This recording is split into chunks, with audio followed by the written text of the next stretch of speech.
శ్రావణ శుక్రవారం నాడు వరలక్ష్మి వ్రతం ఆచరిస్తే సౌభాగ్యాలతో విరజిల్లుతారని మహిళా భక్తులకు ఎంతో నమ్మకం. శ్రావణ మాసాన్ని పురస్కరించుకుని ఆఖరి శుక్రవారం గోదావరిలో విరాజిల్లుతున్న శ్రీ పాదగాయపు క్షేత్రంలో కుంకుమ పూజలు ఎంతో ఘనంగా నిర్వహిస్తున్నారు. అయితే మేడం చెప్పండి, వేల మంది భక్తులతో ఇంత కార్యక్రమాన్ని ఏర్పాటు చేయడం ఏ విధంగా ఉంటుంది? ఓం నమ శివాయ. పిఠాపురం పట్టణంలో వేయించేస్తున్న కుక్కేశ్వర స్వామివారి దేవస్థానంలో శ్రావణ శుక్రవారం సందర్భంగా ఈ రోజు 4వ శ్రావణ శుక్రవారం రోజున మహిళా భక్తులందరితోనూ ఈ రోజు సామూహిక వరలక్ష్మి వ్రతాలు ఏర్పాటు చేయడం జరిగింది సార్. సుమారు 6,000 మందికి పైగా ముత్తైదువులు ఈ రోజు ఈ సామూహిక వరలక్ష్మి వ్రతాల్లో పాల్గొన్నారు. దేవస్థానం నుంచి పూజా సామాగ్రి, అదేవిధంగా స్థానిక ఎమ్మెల్యే మరియు ఉప ముఖ్యమంత్రులు శ్రీ కొణిదెల పవన్ కళ్యాణ్ గారి వారి ఆఫీస్ నుండి చీరలు అలాగే పసుపు కుంకుమ కూడా ఈ రోజు పూజా కార్యక్రమంలో పాల్గొన్నటువంటి మహిళా భక్తులకు అందజేయడం జరిగింది సార్.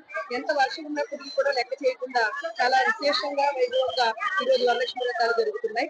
ప్రస్తుతానికి మూడు బ్యాచ్లు అంటే బ్యాచ్ 1,500 చొప్పున ఈ పూజా కార్యక్రమాలు కంప్లీట్ చేయడం జరిగిందండి. ఇంకొక బ్యాచ్ నేను ఈ రోజు పూర్తి చేస్తాను.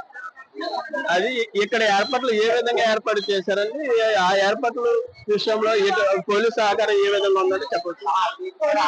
అలాగే మెడికల్ డిపార్ట్మెంట్ వారు, ఫైర్ డిపార్ట్మెంట్ వారు, ఎలక్ట్రిసిటీ డిపార్ట్మెంట్ వారు, మున్సిపాలిటీ వారు, వీళ్ళందరి అధికారుల యొక్క కోఆర్డినేషన్ తో ఈ రోజు దేవాదాయ శాఖ ఈ పూజా కార్యక్రమాల ఏర్పాట్లు బాగా జరిగినాయండి. భక్తులకి ఇక్కడికి వచ్చినటువంటి భక్తులకి, మహిళా భక్తులు కాబట్టి వాళ్ళకి టాయిలెట్ కూడా ఇబ్బంది లేకుండా, అదేవిధంగా తాగునీరు సదుపాయం కావచ్చు, ప్రసాదాలు కావచ్చు, వాటర్ ప్రూఫ్ టెంట్లు కూడా వర్షాకాలంగా ఉంది కాబట్టి వర్షాలు పడుతున్నాయి కాబట్టి వాటర్ ప్రూఫ్ టెంట్లు కూడా మేము అరేంజ్ చేయడం జరిగింది సార్.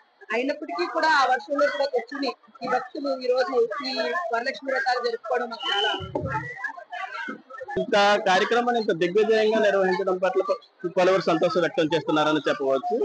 ఏది ఏమైనప్పటికీ పాదగాయ క్షేత్రంలో నిర్వహించిన కుంకుమ పూజలో మాత్రం విజయవంతమయ్యాయని మహిళా భక్తులు సంతోషం వ్యక్తం చేస్తున్నారు. కెమెరామెన్ చిన్నతో రిపోర్టర్ చంటి, కాకినాడ.